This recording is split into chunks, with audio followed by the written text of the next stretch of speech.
اللهم اشف مرضانا، اللهم اشف مرضانا، اللهم اشف مرضانا وعاف مبتلانا، وخص منهم من حضر جمعنا أو أمن على دعائنا.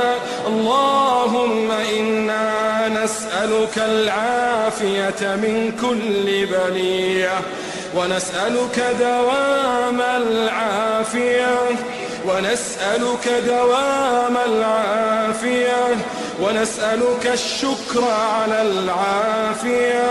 إلهنا عافنا في صحونا ومنامنا، عافنا في أبداننا، عافنا في ديننا ودنيانا. اللهم إنا نعوذ بعزتك وجلالك من مس الضر، وامنن علينا بدوام